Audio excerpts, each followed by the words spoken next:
Hello and welcome students, আশা করি তোমরা সকলেই খুব ভালো আছো। জ্ঞানজ্যোতি কোচিং সেন্টারের পক্ষ থেকে তোমাদের সবাইকে আরো একবার স্বাগত।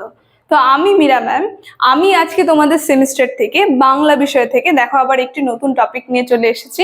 আজকে আমি তোমাদের সঙ্গে যেটি নিয়ে আলোচনা করব সেটা হচ্ছে তোমাদের অলংকার থেকে। দেখো আমি লিখে দিয়েছি, আজকে তোমাদেরকে যেটা বলবো সেটা হচ্ছে নিশ্চয় অলংকার। এই নিশ্চয় অলংকার কাকে বলে এবং এর উদাহরণ সহ আমি তোমাদের সঙ্গে আজকে আলোচনা করব। আলোচনাটি শুরু করার পূর্বে তোমাদের ছোট্ট করে একটা ইনফরমেশন দিয়ে দিই। দেখো বোর্ডের কর্নারে তোমরা দুটো নাম্বার দেখতে পাচ্ছ, এটা হচ্ছে আমাদের Gyanjyoti coaching centre official helpline number.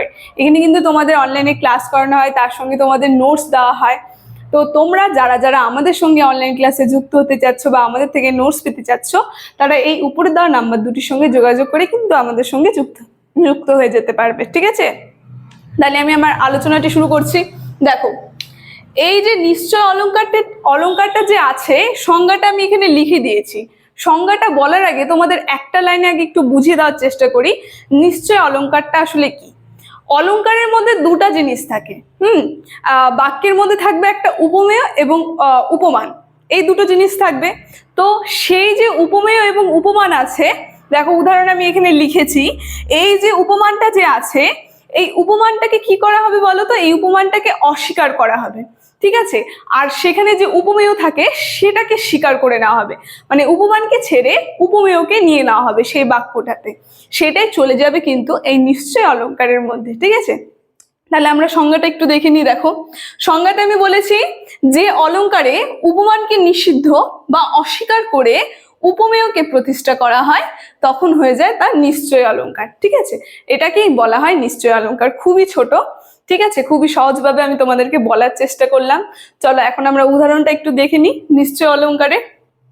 দেখো, উদাহরণের মধ্যে আমি বলেছি নয়নে ফেলিত ছায়া মেঘ নয় তব কেশপাশ।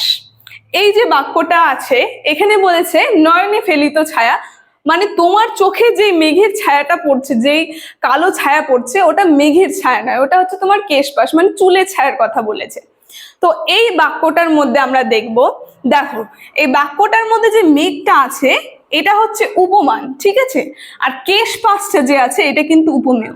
দেখো বাক্যটায় বলেছে নয়নে ফেলিত ছায়া মেঘ নয়। এই যে মেঘ নয়, এটাকে কি করলো? এই বাক্যটাতে এটাকে মেঘটাকে অস্বীকার করে দেওয়া হলো, বললো এটা মেঘ না। সেখানে কি চলে গেল? সেখানে চলে গেল কেশপাশে। বললো এই মেঘটা না হয়ে সেটা কি বলেছে? এটা হবে কেশপাশ। এই যে উপমানকে অস্বীকার করে কি করলো? উপমেয়কে স্বীকার করে নিল।